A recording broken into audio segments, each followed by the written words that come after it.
You are listening to Let's Talk About It, sponsored by the #1 broadcasting network on the net. And that's Spreaker, that's Spreaker, that's Spreaker, that's .com.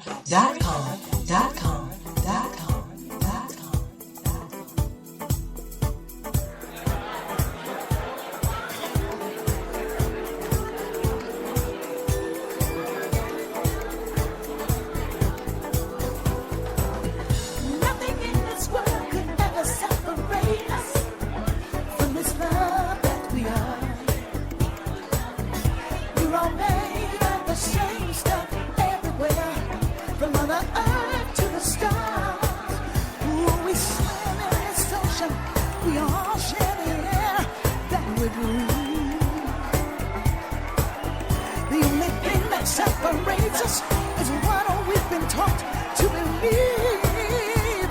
But don't you be deceived. Oh yeah, we are one. We are one. We are one. If there is anyone out there who still doubts that America is a place where all things are possible, who still wonders if the dream of our founders is alive in our time, who still question the power of our democracy, tonight is your answer. You asking today, how long will it take? Somebody's asking how long will prejudice blind the visions of men. I come to say to you this afternoon, however difficult the moment, however frustrating the hour, it will not be long, because truth crushed earth will rise again. How long? Not long. Because no lie can live forever. Yes, sir. How long? Not long. Because you shall reap what you sow. Yes, sir. How long? Not long. How long? Truth forever on the scaffold, wrong forever on the throne. Yes, that scaffold sways the future. Behind the dim unknown standeth God within the shadow, keeping watch above his own. How long? Not long. Because the arc of the moral universe is long, but it bends towards justice. How long? Not long. Because mine eyes have seen the glory of the coming of the Lord. He's trampling out the vintage where the grapes of wrath are stored. He's loosed the fateful lightning of his terrible swift sword. His truth is marching on.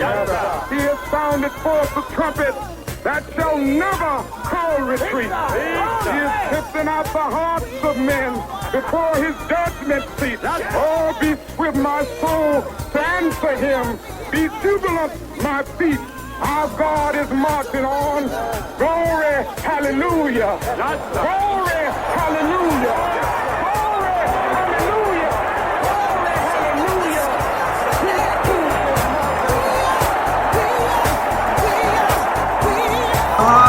Hello Facebook, hello Google, YouTube.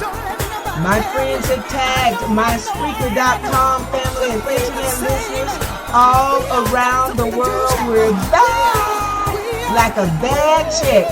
Jackie, Brenda, Walt, Barry, the Let's Talk About It crew is back, and we got some shit to talk about, don't we, y'all? Hey, how you doing, everybody? Okay. So, in the house, I know y'all are waiting for the star of the show. My beautiful niece, the uppity and well-read Jacqueline Lambert, is in the house. Jackie, say hello to the peoples. Hello, people. And my audience welcomes you. Also in the house, the professor of the blues, my cyberspace husband, and the only white man who agrees with us. Professor Walter Duville of the Université of Montreal. Walt, are you there, darling? I am here. Hello, everybody. And Hello, Jackie. It's been a long time. It's been a long time, right? A long time. The audience welcomes you, Walt, because you know we need to ask D White Man. As the Tom Joyner Morning Show says, you know, they have a segment called Ask D White Man. But Walt is not I've never heard of that. Walt is not the typical white man to ask, but he will try to be, well, he gonna speak from his heart like Donald Trump does. Mm-hmm. You know, he really does speak from his heart, Jackie. Yes, he does. All that shit that comes out of his mouth, he means it. And that's why I am shocked at those who say, well, he's a little bit scary, but he alright. He alright. More than a little bit scary. Yeah, Jackie, he ain't gonna do nothing. He just talk a lot. He ain't gonna do nothing. That's what the old men around the barbershop would say. Oh, he just talk a lot. He ain't gonna do nothing. But I just gotta ask, like, whose horse was Ted Cruz? He seems to have put on a good show. Okay, so let's get into it. Teddy Cruz, he was my horse. Yes, Exactly. That was Jackie's horse. Now that was a kind of oblique way of getting you to say that. Oh yeah, little Teddy Cruz, he was my horse. Yeah, well, before I give the title, let me give the title of the show. I didn't put it out there because I kind of forgot. I was just so excited to be back today. I didn't know what to do because this political season is absolutely on fire. And the Republican convention was absolutely, in the words of Jackie Lambert, riding a rolling catastrophe. Rolling catastrophe. That's what I said. That's what it was. And it has all come true. Yes. It's all come true. A rolling catastrophe. So since Walt started it, let's go ahead and get this out of the way, Jackie, and then we'll go into our immediate topic of another black man down. Okay. In Miami. But let's talk about little Teddy Cruz, Jackie's horse, who showed up and showed out.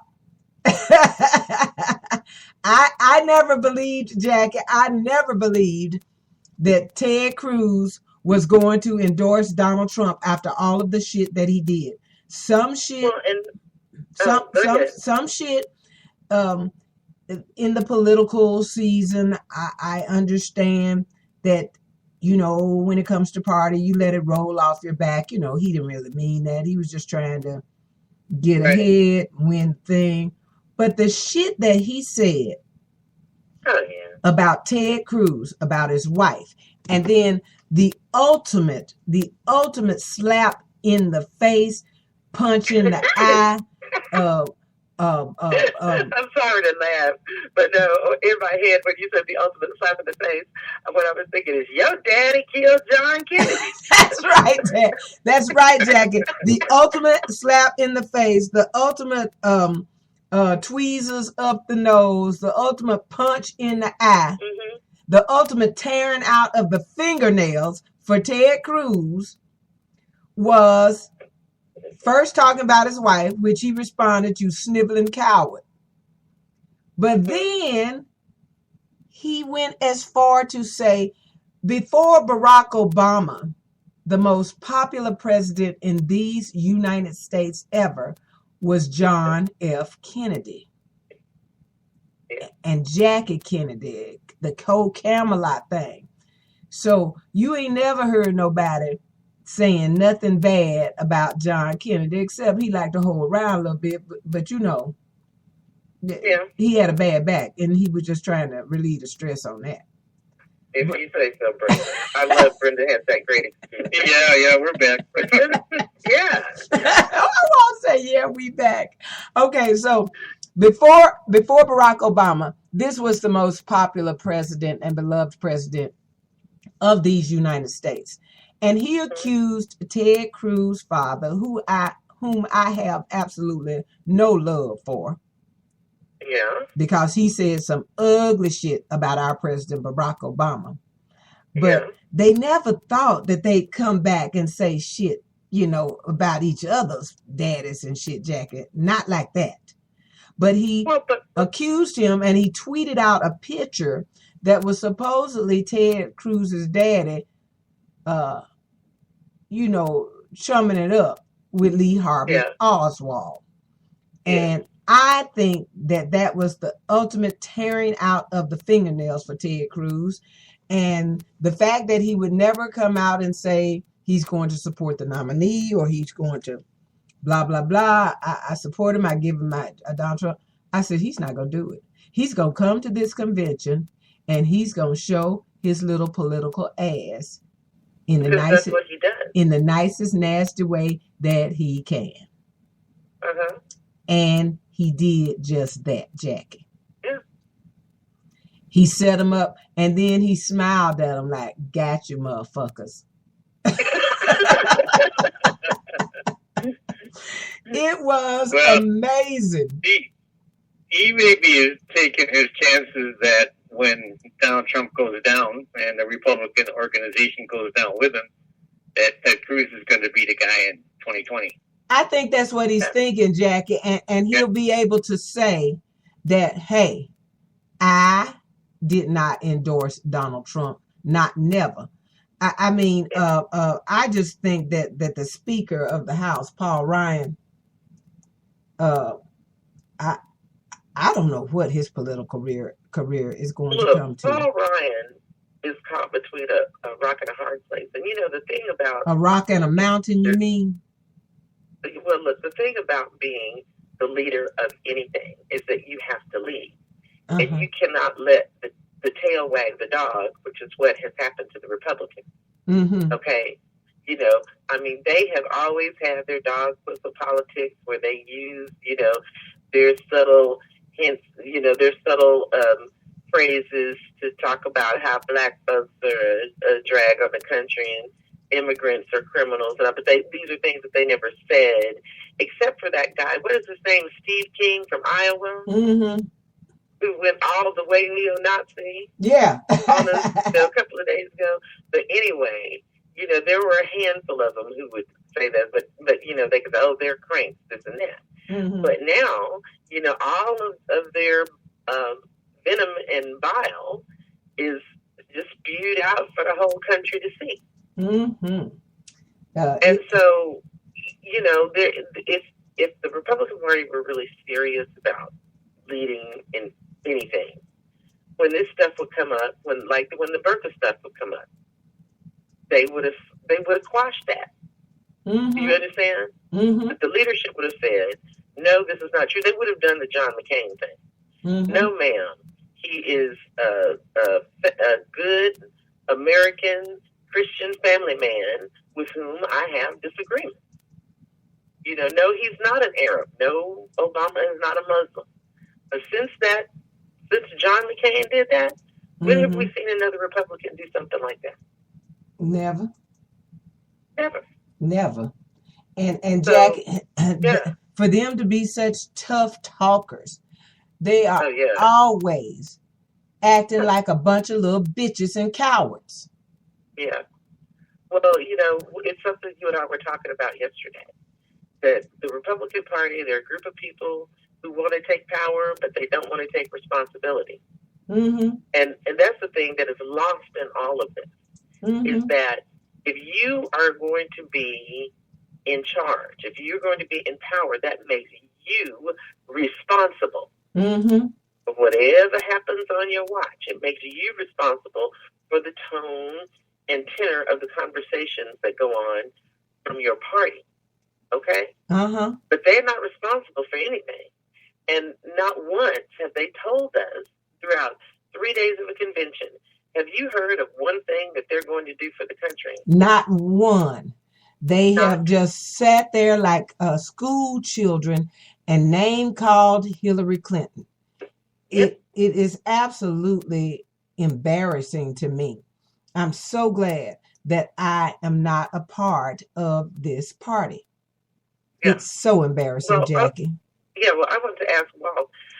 Walt, how is this convention playing on the other side of the border? Oh, I'm sorry. That's right.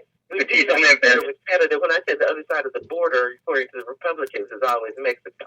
Yeah. But no, for the listeners, I'm not talking about Mexico. I'm talking about Canada. Our northern border. I think that basically speaking, I didn't know that, this was going to happen this way, but I took the same tactic about the convention that President Obama did, which was I didn't watch it. except for a couple minutes here and there, and watching a roll call of the states, right, where there's no drama and everybody gets to tell you, for example, that Minnesota is a land of 10,000 lakes and there are how many hogs in Iowa, right? And and the Kansas City Royals are really in Missouri and all that kind of thing, right? Okay. And everybody gets to sort of do a thing in the camera. I watched a little bit of that. Wow, really? You watched from the old days when we used to watch that, and there was actually some drama involved. At least it was fun. Right? Wow, so you watched the part where the greats... That's about it. And in fact, I actually had this conversation because when I was doing my show on Monday night, my cousin's wife was in the chat room. She's from Trinidad. Okay. And she lived in Florida for 12 years now, and she married my cousin. They moved back to Florida, and her opinion is the same thing as mine. So, these people are crazy. She said, and the other thing, and my cousin is an ex-Marine on top of that, right? And he's not a friend. He's a guy who worked in business. He's a strict businessman. And she said, we don't even watch American news. She said, I can't take CNN. I got my husband watching the BBC so I can find out what's going on. And he was strict, So that's about how bad it is, And, one of the people I actually like is Michael Steele, and I listen to him on the radio from time to time. And, you got to listen to him. He's in a bad place, right? Talking about the Republican Party. All of the Republicans, like Colin Powell said, he wasn't paying any attention to what was going on at the Republican convention. That had nothing to do with him. Yeah. So Michael Steele's on the radio every day, and he's going to talk about it. Yeah, but all of the sane ones are just ignoring this and struggling. And then this morning, I heard on the news that Brent Scowcroft, who was a foreign policy person for the Bushes, for in the Reagan era, and then the George H.W. Bush administration, has endorsed Hillary Clinton. Say now, this what? man is a Republican, right? And he came out and he endorsed. He didn't just say Donald Trump sucks. He came out and endorsed Hillary Clinton this morning. Who was that, Jackie? Brent Scowcroft. Oh yes, I know that name. I know him. Mm-hmm. Yeah, because he's one of these foreign policy people who's pretty well respected by a lot Democrats and Republicans. Mm-hmm. And he's like, Trump is an idiot, and I'm endorsing Hillary Clinton because she knows what she's doing. Well, Walt, Walt, Yeah. what you're saying, Walt, is the only part you enjoyed was Mr. Speaker from the home of the champions. And the other thing I gotta tell you is I forgot what state he's from, but I gotta tell you some of these people look really. Some of them are out to lunch and they just look like what you would think they'd be. But what's his name? I'm sorry. We're gonna have to get a judge's decision on that. They look like what you think they be. I want you to explain. I understand, Walt. Think they be. I understand what you're saying, Walt. What do you think the president of the Agricultural Society in some Des Moines, Iowa is going to look like?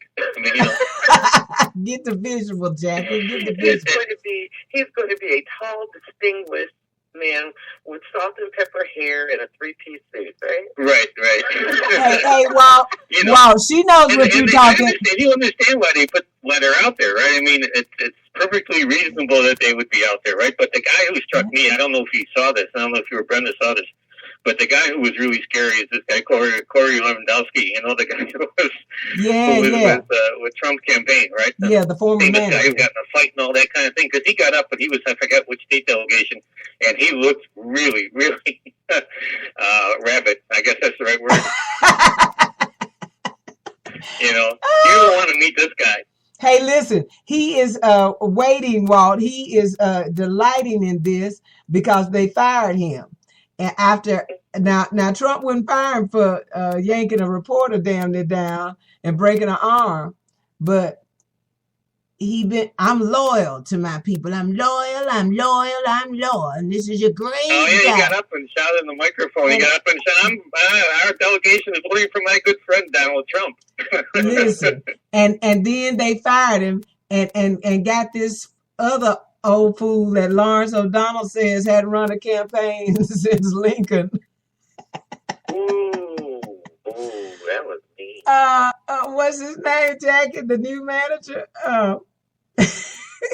Oh my goodness! The And now one from you said it, the I one can't- from New I York. can't think of it. I'm just gonna Google it real quick. Okay.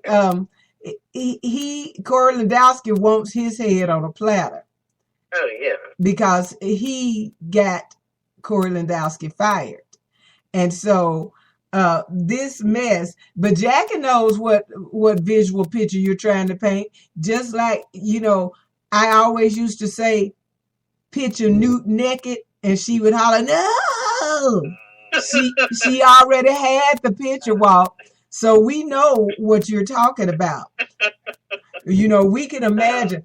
And last night when I saw Newt come up on the stage, I just said, one after the other, they had these old used up politicians who Newt Gingrich, he went absolutely down the tube after it was reported correctly that he went to the hospital where his wife had cancer, receiving treatment, and told her he was leaving her for this other woman. So, that ruined his campaign. Well, but Bryn, I don't really know that ruined his campaign. Okay, I'm not willing to say that because that story was well known. I mean, people were reminded of it. Well, I didn't know it until it came out. I wasn't reminded. I just thought, and I'm sure that I thought what many other people who had never heard it. Damn, dog, you did that. Well, I mean, Newt Gingrich was Ted Cruz before Ted Cruz. Okay, and Jackie, the other thing that got him so badly was you're talking about managing our country's debt. And he owed $500,000 to Tiffany's, and you know that I know why. I told y'all before. We hadn't talked about this in 4, 5, 6 years, but I told y'all before. The reason he had that $500,000 charge to Tiffany's was because he was buying jewelry every week, bringing it home to what's her name, Lakeista, whatever her name is, his wife. Just hoping that Callista, he was just hoping that Callista would let him pat it and hope that she would pat his back. That's why he had that debt. And that killed him as well. Damn, $500,000 credit card? Oh, to Tiffany? I mean, can you imagine the interest rate? So all of those things nailed his coffin shut. But as these old, worn out politicians who have no career, who's hoping that Donald Trump will give them a job in the cabinet. It was reported that Chris Christie was very upset that he was not chosen as the vice president.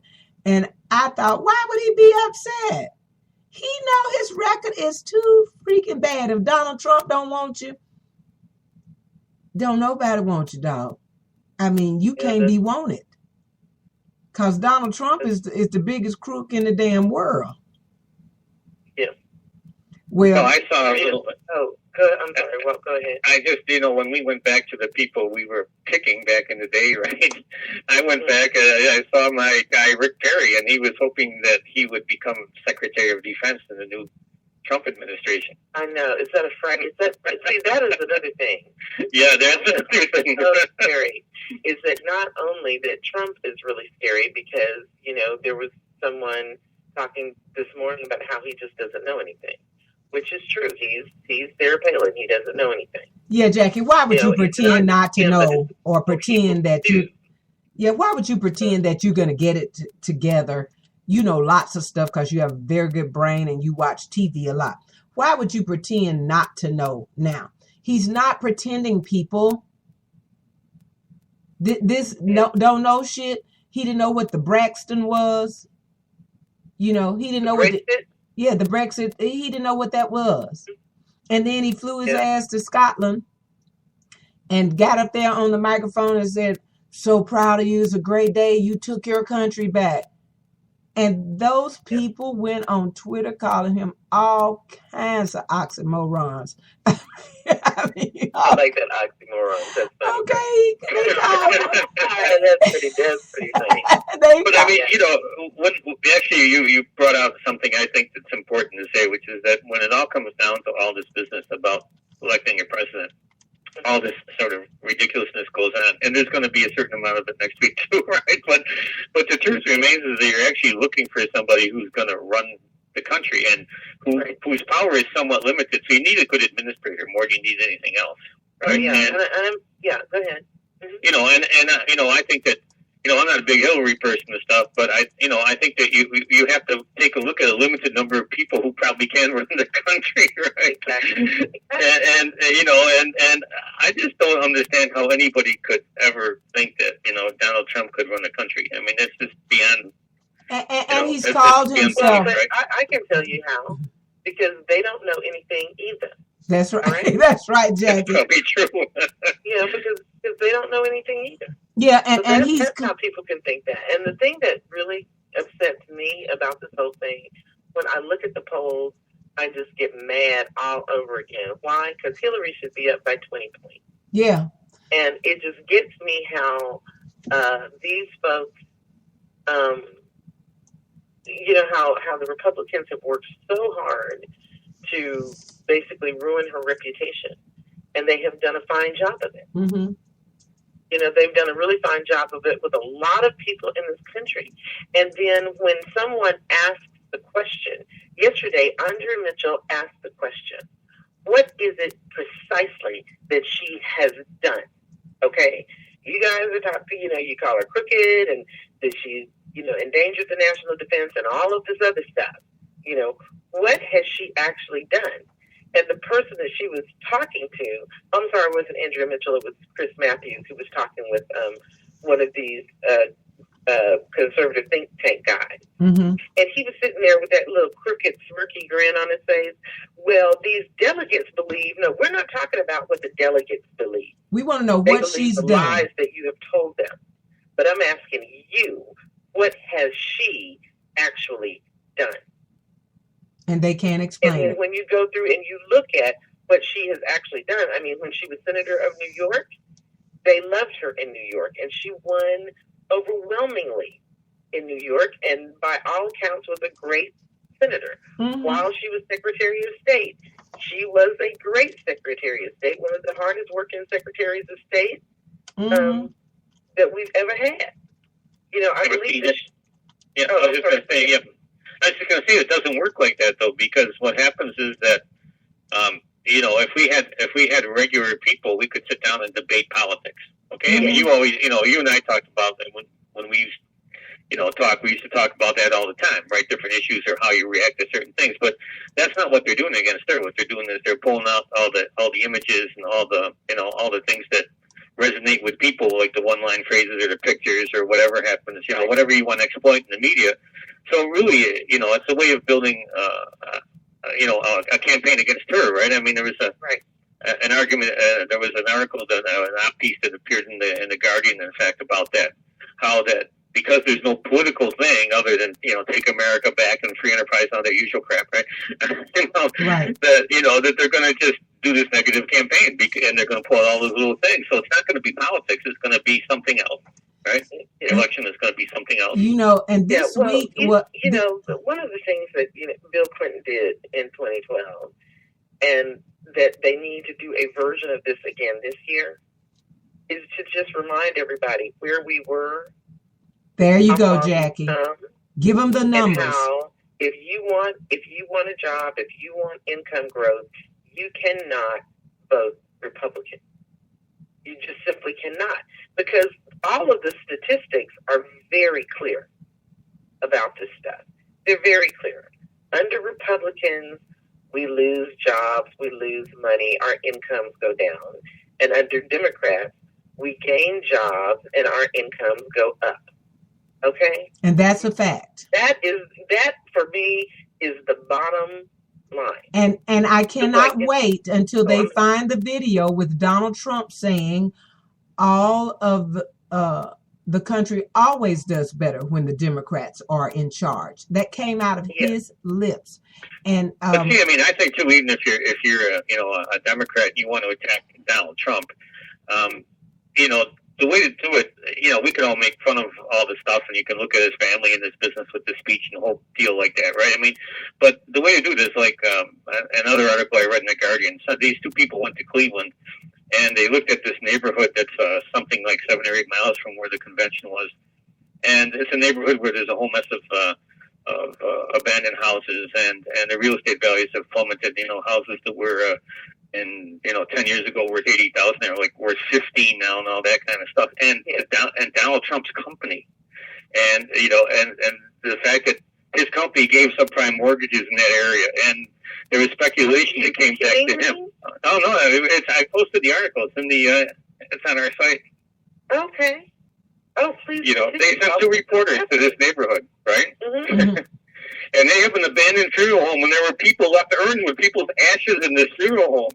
Oh my goodness. Oh my goodness. When they abandoned it, and their caskets and all this stuff. I mean, it's an amazing article, and people are saying this is 7 miles from what is it, the Quicken Moves or whatever it is, where the convention is taking place, right?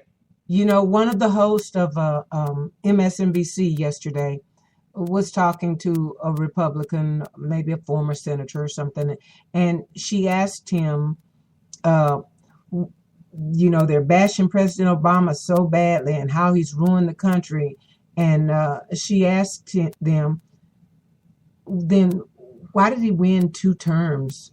The American people voted for him, and why is his ratings so high now? Well, I mean, he's going out, and all presidents, there's nothing else for him to do. He's basically a lame duck. He hasn't done anything. And people just kind of be nice to you. They weren't nice to George Bush. Thank you. When he left office, his approval was like 26%. Yeah. So that, again, their myth, their lies, they continue to tell them.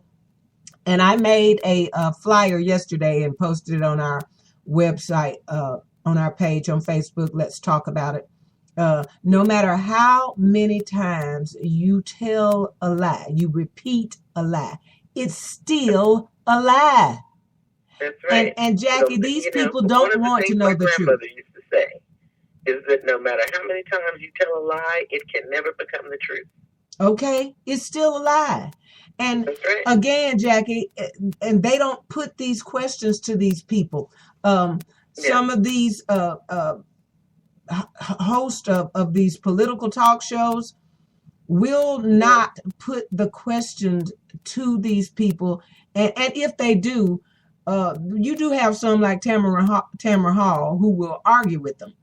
But they're so afraid that the people won't come back on their show. They'll ask them about how many apples did you grow this year? Well, it was my onions that were so beautiful. La, la, la, la, la, la. Because if the apple crop did badly, they're not going to speak on the apple crop. And they just go way off somewhere in an ocean or in a field or a desert and just start spinning like a goddamn spinning top. And it just bugs the shit out of me. Get him back on topic. Make him look like a fool. Make him mad like the man that Chris Matthews said, I wish it was back in the day when I could challenge you to a duel. Yes. Because he made it so there bad. are very few journalists or on-air people now, the talking heads that are on TV, who have that kind of skill. Yeah. Okay. Yeah, that's true. That's definitely true. Tamron Hall told that liar yesterday from The Bold and the Beautiful, who spoke Monday or Tuesday night. You remember him, Jackie Sabatica Jr. or whatever? Antonio Sabata Jr. Yeah, I didn't. I don't watch The Bold and the Beautiful, so I didn't know who the hell he was. But neither did I. Yeah, and Lawrence O'Donnell didn't either, and some other Rachel or somebody else didn't know who he was.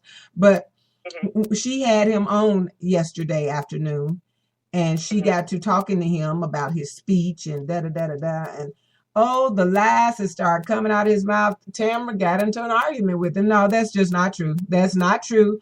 And look, this is my show. I'm the host of the show. You're not going to run me and tell me what I'm telling you the facts. Yeah. And I admire her a lot. Yeah. Someone told a whopping lie the other night on one of the MSNBC shows. And because these political host whores want them back on their show, they won't correct them when they're lying before the people. And it just makes me crazy. But this person told this lie that the unemployment rate was up twice as much as it was when Bush was in office. Now, Jackie, I don't know how you tell that lie and expect it to be okay. It was Chris Hayes that this person told this lie. And then they came on to Rachel's show and told that same lie again. And after Rachel said, thank you for being on the show, she said, but I must make a correction here. The unemployment rate has not doubled since Barack Obama has been in office. It has actually been cut in half. On the downside, it went down. Yeah, well, see, that's what the man meant to say. He just misspoke. I apologize. Yeah, that's all it was. He just misspoke, and he needs to apologize. So that's all that was. Oh, well, I mean, you don't have much news, anyways. I mean, when you watch the shows or even this election coverage on CNN, right? True. I mean, the CNN election coverage, it only makes you feel bad because number one, you got to watch all the Republican guys and the hog people and all that stuff. But number two, you got to go through all these commercials for you need a catheter and some Viagra and some this and some that. Your heart medicine and your. By the time you get done, you got to check yourself into the hospital mentally and physically, right? I mean, you're done. Hey, well, I have begun to say, well, let me turn on the TV and watch some commercials. because it's so many commercials, and then it's like, oh, there's an MSNBC commercial on. It's amazing that these commercials, they own the fucking shows. It's unbelievable. My husband. That's even true for shows that you used to watch. Used to be 25 minutes long on 30 minutes. Now they're 20 minutes long on 30 minutes. No, every 5 minutes there's a damn commercial. Every 5 to 10 minutes, I've been checking my clocks on this shit because it has become so crazy. Every 5 to 10 minutes there's another commercial, and it's like, damn, we just saw that. Why can't we just watch the haves and the have-nots without all this bullshit? But look, what? News was ruined. The news industry was ruined in the Reagan administration when they got rid of the fairness doctrine, and when media companies. It used to be that news did not have to make money. Okay. Right. But the news division was a public benefit. All right. Mm-hmm. And so it was important for them to have some journalistic integrity and work on being objective and yada, yada, yada. Right. Mm-hmm. But then, in the 80s, it became necessary for the news to make money. And it was during that time in the 80s that they started cutting journalists and decreasing the size of their foreign bureaus and that kind of thing. Mm-hmm. And from there, the news has just gotten, the news industry has become less reliable, and the American people don't trust them. Mm-hmm. Now, conservatives have always complained that the news had a liberal tilt to it. Mm-hmm. But I think the truth has a liberal tilt to it.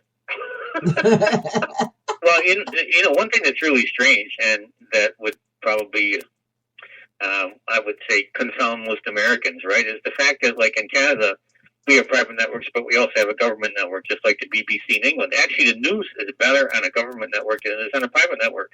Mm-hmm. Really? It's less slanted, yeah. I mean, because in a parliamentary system, you have an opposition, for example. If people are named by the government, then, it's essentially two-party, three-party system maximum, right? Yeah. And, the people who are hired are not at the whim of, sponsors and all that kind of stuff as much as they are in the private sector. So they're more journalists, Yeah. And they complain all the time about budget cuts and all that stuff too, and that's true also. But they're not at the mercy of all these companies, Yeah. Well, yeah, that's true too. And like you were saying about the BBC, I listen to the BBC World News on National Public Radio out here. And what I like about the BBC News is they do their news around the world just from one continent to the next, right? Mm-hmm. Right. So if you listen to an hour of news from the BBC, all right, you are going to get an overview of what happened on planet Earth today. Yeah, and I mean, that's really wonderful. And in the United States, that we do not really care about foreign policy. And even though you hear people talking about, the security of the United States and this and that, they don't care about foreign policy. In the United States, we are so self-centered. Okay, and Jackie, did you hear at the convention as they told these lies, and they got all into the missing girls in Africa? That's Hillary Clinton's fault, and and the war in Afghanistan, that's Hillary Clinton's fault. Hillary Clinton and Barack Obama, not mentioning that this war started with their president George Bush. And the lives we've lost, Hillary Clinton's fault. Now, Chris Matthews was absolutely livid the other day as this woman gave, I blame Hillary Clinton, partially for my son's death. The woman that spoke at the convention on Monday night. Y'all remember her? Yeah, the woman who... My son was a computer genius. What in the hell? I'll never understand why Hillary Clinton had him in Libya. Because the military, just like the civilian world, needs computer geniuses. Your son was not a little punk. And when he was given his assignment, he took it and he went there. But what I want to remind the public of, that y'all may not know, is that Hillary Clinton and Barack Obama, they asked for more money from Congress to help with the security of their embassies. With the security of their embassies. Yes. And you know what those bitches said? No. That's right. Because if Barack Obama asked for anything, it's no. Barack Obama, if y'all don't remember, went around this country within his first 4 years of the presidency, holding up a big ass book about 2,000 pages long with his jobs. It was his jobs bill for infrastructure and all of that stuff right here in the U.S., talking about putting 20 or 50,000 construction workers back to work, and how long these jobs would take to rebuild these bridges, roads, and blah, blah, blah. He went around the country begging for y'all to pass this bill. And the people were with him. And last night and for the past 3 nights at that Republican convention, we the people, they always talk like we that voted for Barack Obama are not Americans. Well, but that's the way they see it. I mean, as Joe Walsh so famously put it, real America is going to get you.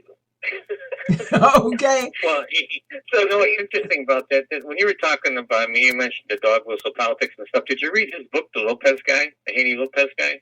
The no, I couldn't bear to do that. No. Yeah, well, I was starting to read it. It's pretty good. And one of the things he mentions in the book is that when you look at the last election statistics, that if only white people voted, that Barack Obama would have carried 4 states.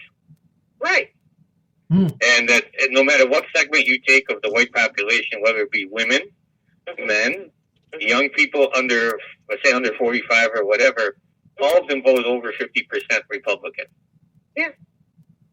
It is amazing. Because the Republican Party the Republican Party is now the white establishment party. I mean, pretty firmly.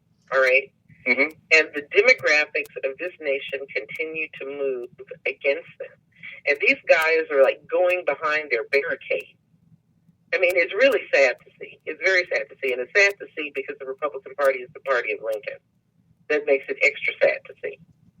But that is the way that this is going. And, you know, what you're talking about those voting statistics, you know, I was surprised at how the white vote has just kind of, I don't want to say the white vote, the votes of white people go majority to the Republican Party in such a striking way.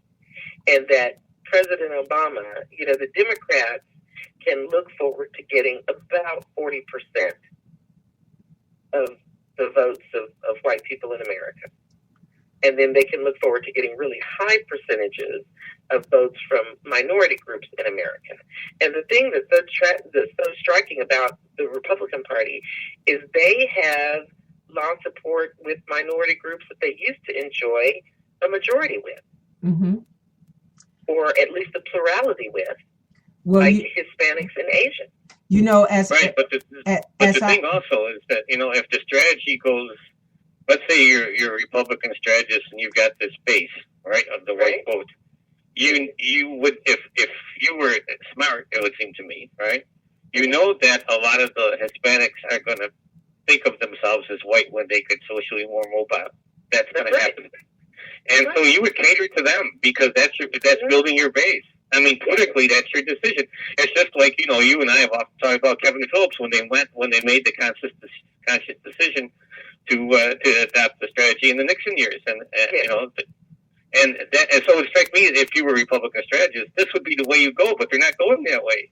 Because, Walt, they are fools. And as CPG, who's in the chat room, the daytime diva herself, just said when she came into the chat room, fools stick with fools. It's the same adage as birds of a feather flock together. If you're a crackhead, you flock with crackheads. If you're a fool, you flock with fools. And the Republican Party, and it's a shame to see that some of these men are really educated. But my mama calls them educated fools. Some of these men, like Paul Ryan, he is left to look like a fool. And if you are standing with the racists, then it makes people think you are a racist. It's true. And the thing that you know, the more I learn about Paul Ryan, the more I wonder about him, because Paul Ryan got too many black folks in his family. You said he had a black sister. And I'd like to be at their Thanksgiving table, Jackie, but I wanted to finish this thing. I wanted to get to this Benghazi lie that they're telling. Chris Matthews, this woman that was crying so at the convention, as I was saying about she blamed Hillary Clinton completely. Chris Matthews got into the meat of that story. When they put the camera on Chris Matthews and he was at the convention, he said, I sympathize with her losing her son, but she is absolutely lying. She is absolutely not telling the truth. He said, Chris Stevens was my friend as well as he was Hillary Clinton's. And I followed that thing all night long. There was no stand down order. They've investigated that over and over and over again. There was no order to go in and rescue and then no, stop, let them die. No. There was never such an order given. There were never such things as them changing into this outfit, back into camouflage, back into black. That never happened. He went on to say that Chris Stevens wanted to be, and he knew that the security there in Libya at that compound was very light, but he wanted it like that because he wanted the people of Libya to trust him. Right. And so our diplomats around the world are always in a dangerous situation. Yes, but why would Hillary Clinton have her friend killed? She did not do it. And I'm going to tell you why she's not guilty. Because white men have already tried and convict her over and over and over again. They've investigated this Benghazi thing. Democratic, Republican, Independents. They've investigated this thing and found it to be no one's fault except the people that run amok and killed those 4 people. And y'all will not investigate the truth. The Republicans, just whatever lie you tell these low information voters, Jackie has taught me I'm going to quit saying what I used to say. Yeah, well, no matter what you tell these low information voters, Jackie, they don't know the answer and they just say, They behave as if everybody has to do what we say. They act as if the United States government is supposed to be, omnipresent and omniscient, that we're supposed to be able to see things before they happen and prevent them. Yeah. Barack like, Obama didn't keep us safe, and they will tell this lie right out of their mouths, and then their presumptive, their nominee, shook that to the core. George Bush kept us safe. Jeb Bush was started on the trail. My brother kept us safe. Have you forgotten what happened on 911? And I don't blame his brother, but it's just a lie that he kept us safe. Over 3,000 people died on 911. And there was no more George Bush's fault. Well, they did have some information, though. Those facts. They did have some information, but the thing of it is that these are people, I was reading, oh my gosh, and now I cannot. Yeah, you can't get into these people's head. I mean, and then Walt, you and I were talking about this before, about the unreasonable and irrational fears that a lot of Americans have. All right. And, to go to, and please forgive me because I'm going to veer off a little bit here, but what we're talking about is white privilege and expectation. All right? And there are a lot of white people who seem to think that nothing bad can ever happen to them. Bad things happen, folks. Yes. No matter who you are. And since we're not gods, we can't prevent every bad thing from happening. Any more than the parents of the killer in Dallas, of the 5 police officers. Their parents, he lived with them. And they knew him to be an excellent child. No police record. The woman that accused him of rape was his girlfriend, stayed with them from time to time. They were very hurt and very sorry. They lost their son. They felt for the other families that lost their sons and uncles and brothers and fathers. And there was no way. There's no way. Barack Obama is not a God. He's not a magician. He doesn't see all things, know all things, but they know that. But the only way they can get votes is to tell lies. They have no platform to stand on other than we're white and we should be in power. Yeah, but I mean, go ahead, Jackie. Go ahead. Oh, well, what I wanted to say is that what Donald Trump is doing and what his campaign manager, Paul Manafort, I looked that up. Thank you, Jackie. That's his name. Paul Manafort has said, they said very bluntly that they're modeling their campaign on Richard Nixon's campaign of 1968. And some of Hitler's. Law and order candidate. Now, that worked in 1968 because there was a much larger population of white people in this country in 1968. Mm-hmm. That strategy is not going to work now just because of the demographics of the country. That's the thing that gets me. You are not going to get a bunch of brown folks all upset because the world is a dangerous place. Shit, we've known that since we were children. Jackie, known that since you drug us over here on the ship. We, of all people, knew what danger was. Yet we survived. And what has black people always done down through the years for the hateful things that white people have done to our race of people? We've always forgiven them. We've always asked for prayer for them. What did we do when the Carolina 9 was shot in their Wednesday night prayer service? They immediately, all those families immediately forgave that boy. And what did they do when they found this boy to arrest him? They put their guns away. Hey, son, come on. And here they just shot a black man in the leg in Miami today who was a healthcare worker who was trying to rescue one of their autistic clients who had run away from the center. Yeah, who was severely autistic. Yeah, he was looking for him. He found him, and they made him put his hands up, and he laid on the ground, and he lay there with his hand, and they shot him in the leg. The police. We're transitioning. We're getting to the other. This is absolutely no. This is where we're supposed to be. This is absolutely But I just want to say just one thing about what you were talking about, which is that who was the guy, the Republican guy who did the Willie Horton strategy? I mean, you remember? Oh, that was George H.W. Bush. Yeah, but I mean, who was the strategist? There's a well-known guy who wasn't it Roger Ailes? Yeah, it could have been. Yeah. At any rate, that's what they want to do. I mean, they want to find the particular point, right? The particular thing that will turn the campaign like that. So when they're running against Hillary, the idea that you think they're going to be out debating issues, forget that idea. That's not going to happen. Yeah, and Jackie, this fear that Hillary on policy because they know that she will eat Trump alive. And I cannot wait. It would be hard not to eat Trump. I cannot wait until the debates. They cannot. Give the three of us a chance. That's. I cannot wait. I can't wait until the debates. They cannot prepare. But they're looking to find that particular thing or that combination of things that's going to, try to push them a little bit over that other side. That's what I think. Jackie, they're going to run that negative campaign. That's what's going to happen. And Jackie, they are very good at getting them all scared. Be scared. The autopsy, they didn't learn a damn thing. Their nominee came out and shot that autopsy to shit. He came right out with the wrong tone. The part of the autopsy findings was they needed to change the tone.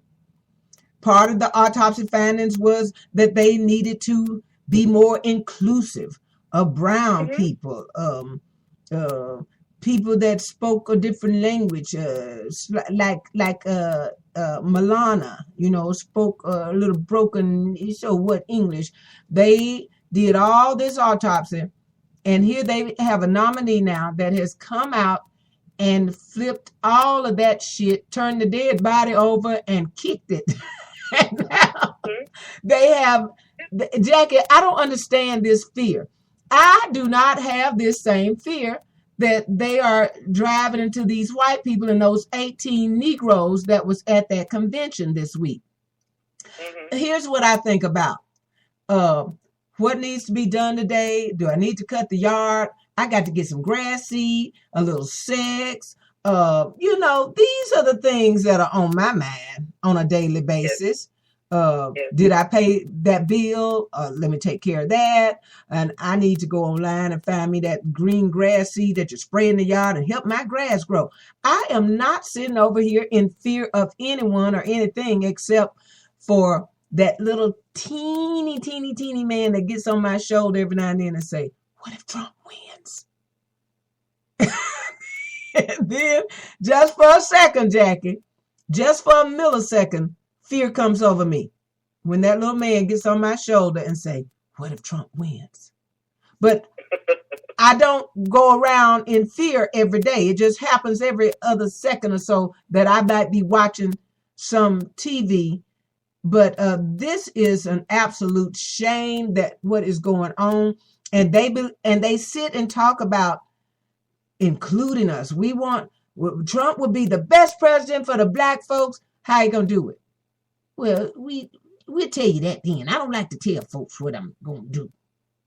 This is bullshit. Not showing his taxes. No president has ever been elected without showing his taxes. Well, not in the modern era. Not in the modern era.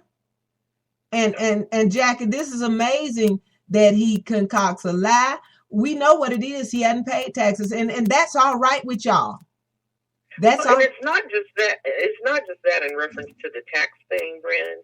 It is that Trump has said that his tax returns would be politically damaging. Yeah. Those words came out of his mouth. Yes, and he knows it. And so you have already told us that your tax returns would damage your political ambitions. You've already told us that. But people just, that doesn't matter. What kind of idiot are you, especially since we got like 25 or 30 years of tax returns from Hillary Clinton? 33. All right. 33 to be exact, Jackie. Their tax returns are public documents. They know when they do they've known for the past 35 years when they do their taxes. Everybody in the country is going to be able to see. But you can't trust her. But you can trust him. And it's okay with these followers of his, Jackie, that I pay taxes. I work hard every day and pay taxes, but he doesn't have to. Mm-hmm. It's all right that he doesn't have to. Well, if you love the vets, you will pay. If you love the vets, you will pay your taxes, because this is how the vets are taken care of. This is how our military machine is the most powerful in the world, because we pay our taxes. You are not an American. You are nothing but a sleazebag liar who wants to be president. Well, but you know, Brenda, sleazebag liars are Americans too now. Don't be jumping on the man's citizen. Well, you were right about that, Jackie. Okay, you are listening to Let's Talk About It. I am the wild and wonderful Brenda White, and joining me to talk about it and always helping to keep you informed is the uppity and well-read Jacqueline Lambert, a.k.a. Miss Uppity Speaks, and the professor of the blues himself from the Université of Montreal out of Montreal, Canada, Professor Walter Duville. And coming up on the line with us, KKFIFM's very own Funkmeister, who has just come off of Facebook timeout one more time. Barry K. Jackson from Kansas City, Missouri, will be joining us on the line. And I'm sure he got something to talk about, because he's been calling me for 2 or 3 weeks. Please, you and Jackie got to find a way to talk about it. And we are back talking about it. You can join the conversation by getting into the chat room, and you can get in the chat room by clicking on the title of the show, Let's Talk About It, right above the music feed, or below, come down to the right-hand corner of your monitor. Yes, right down there, and you see what we call the Spreaker bubble, the little cartoon bubble. Click on that, and that too will put you in the chat room. If you are rude, I will delete you, and you'll spend your time trying to create a new identity to get back in the chat room, and I'll delete you again. Otherwise, if you want to come in, ask a question, have a conversation with us, make a comment or two, calling us niggas don't bother us. But I'll still delete you for it. Okay, so you do that.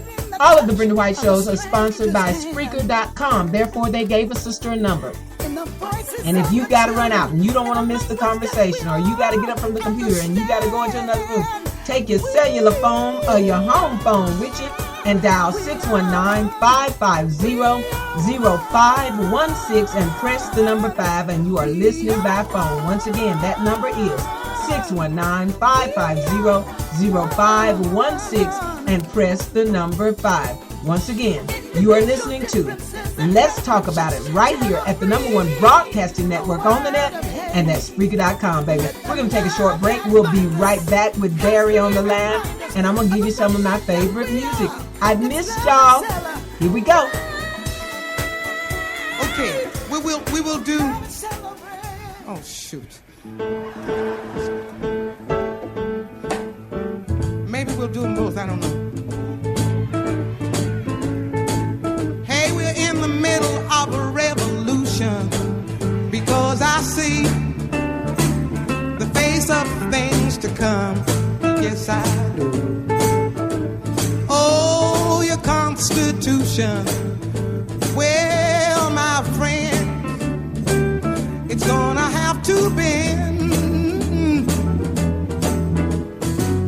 I'm here to tell you about the destruction of all the evil. It will have to end. It's gonna be all right. Everything's gonna be all right. It's gonna be all right.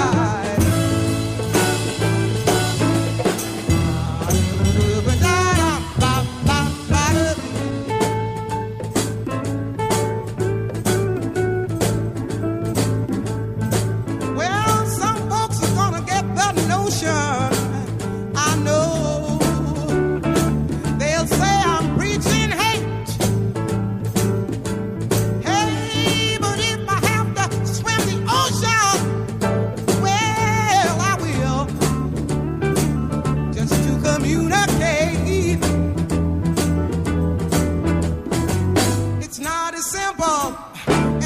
walking job, the daily struggle just to stay alive.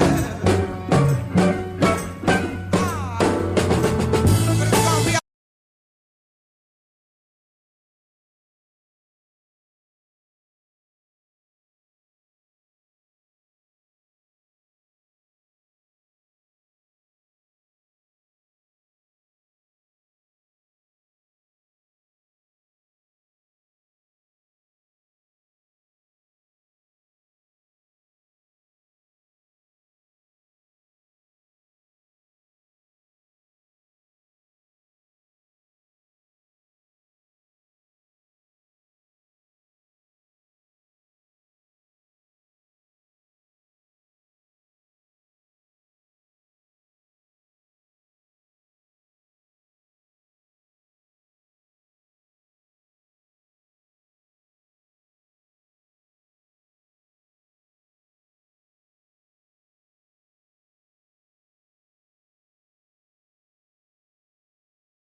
Okay, everybody, I am back on the air. I see that the microphones are being heard. We seem to be having a small technical problem, but I don't know what it is. But my microphone is moving, so we will squash the music if it's playing, and we will come right back, and let's get back to talking about it, because we are still on the air. But I have no idea why the music stopped playing. Okay, so we have on the air and joining us now for maybe a short while, Barry K. Jackson, KKFI-FM's Funkmeister, out of Kansas City, Missouri, is with us. Barry, are you there?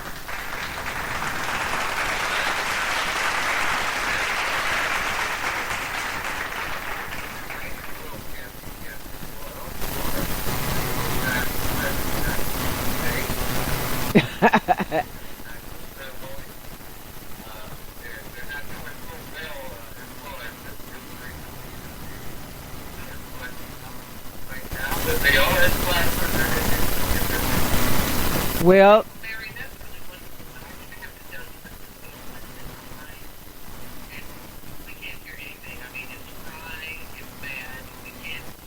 okay, thank you, Jackie. Okay, so everybody, we're going to have to shut it down. I'm going to have to open another window and come back in, okay? Because we are having some kind of technical difficulty that Spreaker is going through.